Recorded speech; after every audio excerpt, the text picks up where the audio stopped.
मोक्षदा आणि मानस रोजच्याप्रमाणे बाईकवरून खाली उतरले.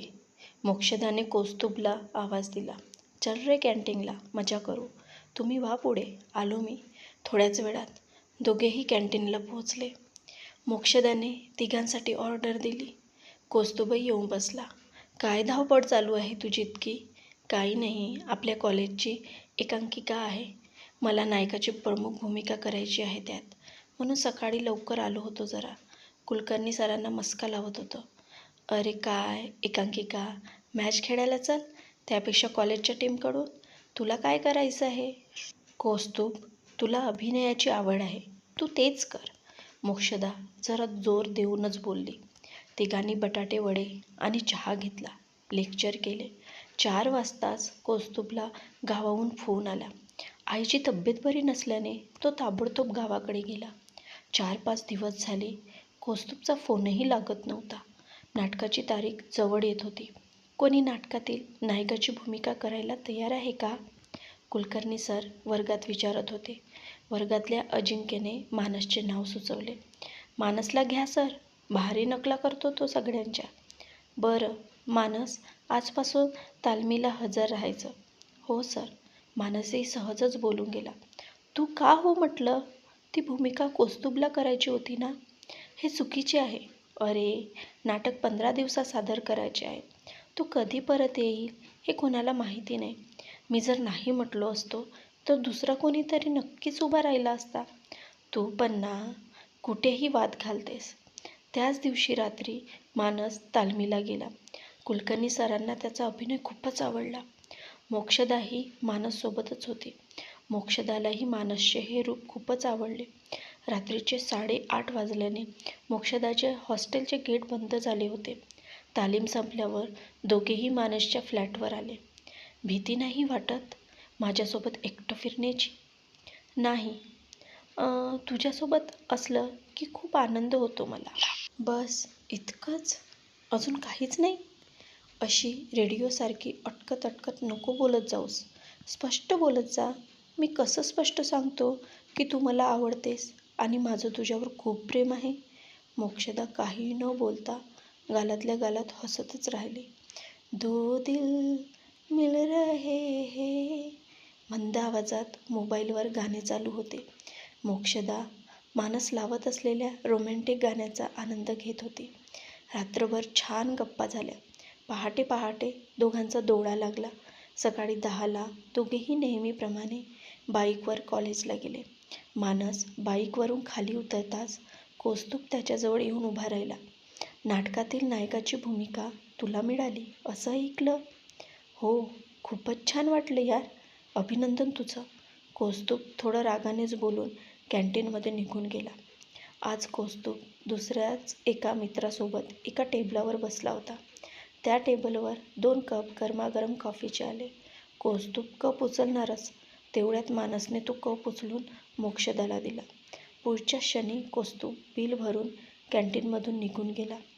काय तू मानस, मला असा चिल्लरपणा मुळीच पटत नाही. आपण आपल्या पैशाने कॉफी पिऊ शकत नाही का? चूप ग. माणसाने थोडं रागड असावं, इतकं पण साधंभोळं असू नये. वाईट वाटत आहे त्याला, नालायकाला, नाटक मिळालं नाही म्हणून. सगळं जमतंय मला, बघू किती दिवस दूर राहतो. संध्याकाळी 4 वाजता कौस्तुभ मोक्षदाला लायब्ररीत सापडला. मोक्षदाने हटकूनच मानसचा विषय काढला. मानसने काही मुद्दाम नाटक हिसकावले नाही आहे तुझ्यापासून. का बरं एवढा राग करत आहेस त्याचा? हे बघ मोक्षा, तो जर खरंच माझा मित्र असेल तर त्याने स्वतःहून नाटक सोडले पाहिजे, ही माझी माफक अपेक्षा आहे. यापेक्षा जास्त मला बोलायचे नाही.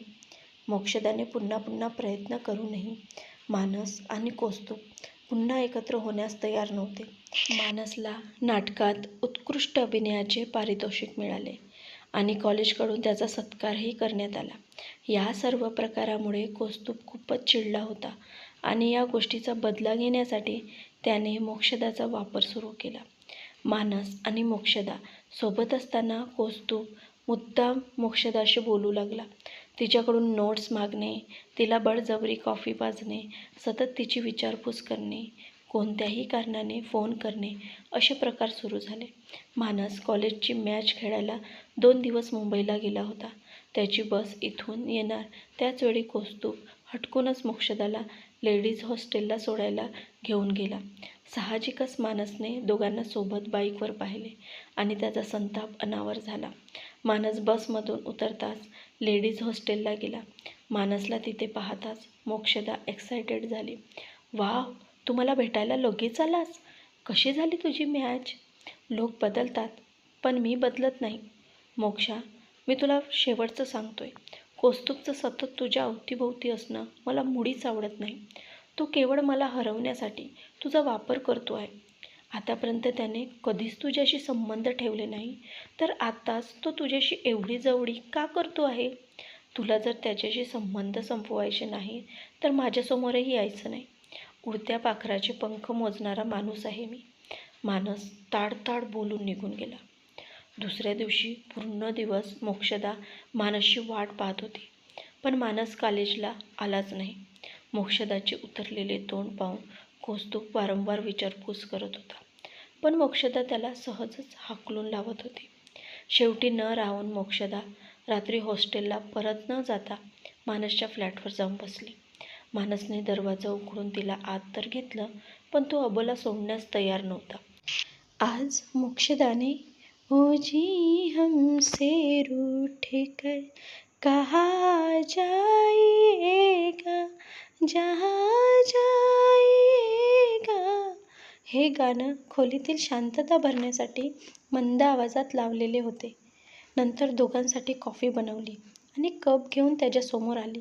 राग आला आहे एका माणसाला, तरीही मानस शांतच होता.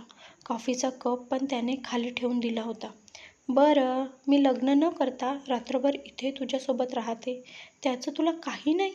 एखाद्या मुलीच्या मागे पुढे कितीही मुलं फिरली तरी जो एक तिला भावतो ती केवळ त्याचीच होते, हे तुम्हा मुलांना कधी समजणार? तू जर खरंच माझ्यावर प्रेम करत असशील तर सन्मानाने मला लग्न करून तुझ्या घरी घेऊन जा आणि विषय संपव. काय संबंध आहे रे त्याचा आणि माझा? मग तू ओळखलंस काय मला? फार पूर्वीपासून स्त्री ही एक वस्तू समजली जाते आणि तू पण तेच केलं. जिंकलं मला.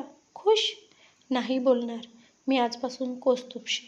तसं नाही आहे. माफ कर मला. मला तुझ्या स्वातंत्र्यावर गदा आणायची नाही आहे. मी जरा जास्तच बोलून गेलो.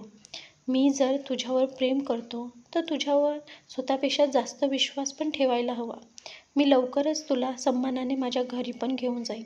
तुझ्या वडिलांच्या अंगणातले फूल मी माझ्या संसाराची बाग फुलवायला घेऊन जाणार आहे आणि तुझ्या वडिलांनी तुला आतापर्यंत जसं सांभाळले आहे तसंच मीही तुला आयुष्यभर सांभाळणार आहे. आता मी कॉफी बनवतो माझ्या राणीसाठी. दोघांनी पुन्हा कॉफी घेऊन गैरसमजाची होळी केली आणि प्रेमाच्या सरींनी नवी सुरुवात केली.